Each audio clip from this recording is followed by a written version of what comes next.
A while back, around 2 to 3 months ago, I met a client who's living in a 5-room in Punggol, and they were planning for their property upgrade. Family of 4, they got 2 kids, and potentially the in-laws will be moving in together with them because of old age. In-laws are staying in Tampines. So eventually I brought them to Parktown, I brought them to another East Coast project, Bagnell Court House, show flat. Beautiful showrooms, no doubt, but you know what they said? They said that feels a bit tighter, it's smaller than our own property. So eventually I sat down with them, I hear them out. I understand. They're not here for facilities, they're not here to have world-class facilities at their doorstep and all that. They just want to have an asset progression without downgrading any space. Okay, they're very clear about that. Fair enough. Of course, if money isn't a concern, they would be getting this biggest layout in Parktown, nice 4-bedder, but they got a fork out 3.4 mil. And like many of us, they have a ceiling in terms of their budget. Budget that they have, 1.8. So 3.4, cannot make it lah. And here's the hard truth about new launches today. Parktown, going around 2003, 2004 PSF, a proper 4-bedder there, I can tell you, easily reaching 3.2, 3.5 mil already. So for them, it's not within reach. Across the street, you have an EC like Orel. We explored that. 1008 PSF on EC over there. Oh my. But in any case, they already burst the income ceiling of 16,000. You're not eligible. So that's out. Eventually, new launch cannot make it, EC, brand new cannot make it. What we do? We look at resale market lah. So in the resale market, 4-bedders were the option. And then when we were searching, some listings would say 4 bedrooms. But when we walked in, what it really was just a 3-bedder crammed with a study space. The study they make into a 4-bedder. On top of that, the common rooms were also very small, can barely fit in a single bed. And all of these listings were asking for 2 mil and above. And in fact, when we were viewing the houses, one unit we saw, the study room was actually very narrow, very small. You had your built-in study table, the chair can barely move around already. Bay windows was another issue in the resale market, and then they said that many of these listings really feels like a downgrade compared to the sizes that they are used to in a 5-room BTO. What my client wanted was actually a house that fits their family. Eventually, we were viewing in the resale market, we did come across a listing that they were interested in. It's in Belisa, 1,335 square feet layout, 4 proper bedrooms. This one got no study room, no bomb sheltered, being designed as a 4-bedroom, full 4-bedder. And all 4-bedroom can fit in queen bed, queen bed, queen bed, king bed in the master room. And the best part, this one got junior master. Your junior master got attached bathroom. And then you also have a helper's room. And then you also have a fully enclosed kitchen. You also have a yard, storage space, all have one. And then the best part, you count number of toilets, master room, junior master, common room. Helpers also got their own toilet. 4 toilets in the house. Living and dining is enough space to host your family dinner. People don't need to move furniture around just to accommodate more people in the house. No need.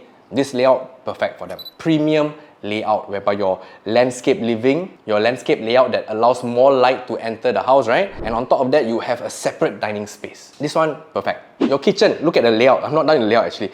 Enclosed with actual ventilation. The yard can fit in a washer dryer, got walking space. These are things that matters on a daily basis, not things that you see very nice in brochure, but then in reality, a bit small. And with all of this, what are you paying for? This listing was asking for 1.75 to 1.8 mil. I can tell you in that budget range, if you go for the new launch market, what you get is a 2-bedder, maybe at best 2+ study. With smaller rooms, tighter layout, and then you got to wait 3 years, 4 years for the construction before you can actually move in. So I asked my clients to choose between these 3. 1, buy something branded, brand new. Number 2, choose whether you have to be near MRT. Or number 3, layout, space, whereby your family can, your in-laws can come in together, makan together on a weekend, and then nobody complain. Helper also there in the house.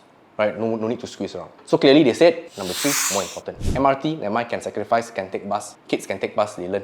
For them, it wasn't just about investing. For them, it was about upgrading to live in a better property without bursting the budget. And if we are being honest, this 1.7, 1.8 mil budget is not going to stretch much anymore, I can tell you. For a real 4-bedder option, the only options you can find within this price range would be in Woodlands, Canberra, or even Westwood. Okay, honestly, nothing wrong with these locations. My clients all buy in these locations. But if you are rooted in the East, Punggol, Tampines like that, your parents staying in Tampines, you tell them you're going to Woodlands, you tell them you're going to Westwood, Jurong there, your parents will say, never mind, you go ahead, we will stay here. It doesn't make sense to uproot everything just to match your budget and your layout lah. But for this particular property, that's why it stands out. Despite facilities not that great, it's one of the last few listings that is in the market that checks the boxes. Space, functionality, location, all within reach, all within their budget. Today, let's not talk about how much they can make potentially in the next few years. Let's talk about current rental comparison.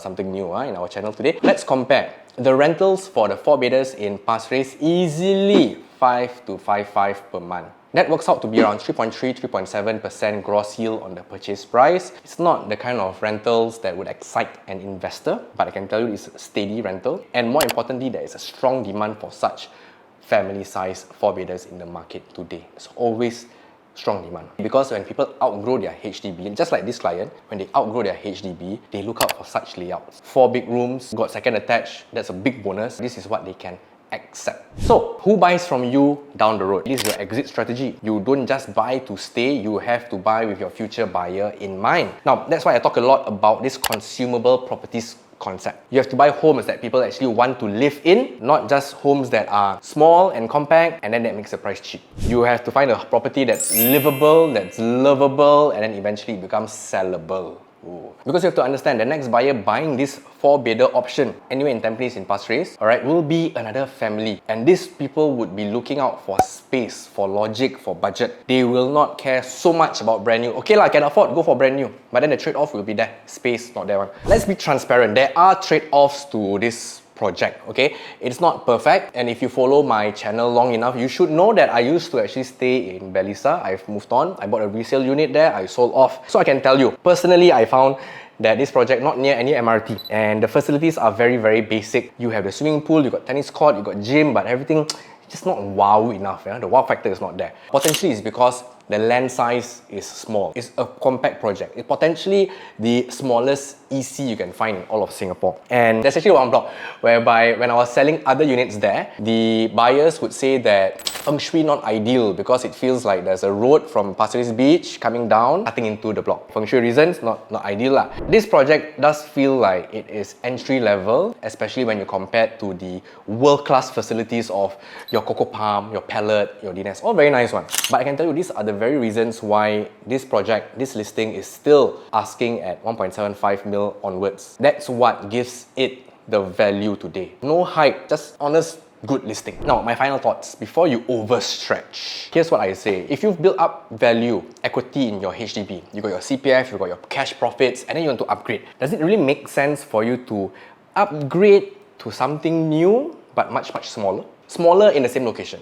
Not shiok, but potentially if you go for a smaller project but you move up to CCR, okay, maybe that makes sense because that's a form of progression, societal progression. But today, the other option is to be able to own a property that fits the needs of your family and the needs of the future family that's buying from you. Which would you go for? Smaller, newer, bigger, older? Now, I can tell you that this listing isn't a show flat unit, you know, it's a real home. It's only one in the market right now. So by the time you see this video, potentially it's off the market. But if these are the kind of projects, these are the kind of listings that you are after, let's have a proper chat. Or if you see some listings online, send it over to me. I will give you my thoughts, my opinions on whether this is a consumable property or not, whether you're overpaying based on the seller's asking price. End of the day, I don't believe in rushing my clients. Some of my clients take 1 month, 2 months, 3 months to discuss before they come back to me. What I want to do is help you make the upgrade that you really deserve. And sometimes it will come from properties like this, whereby it is not a loud, exciting property. It's like needle in a haystack kind of thing.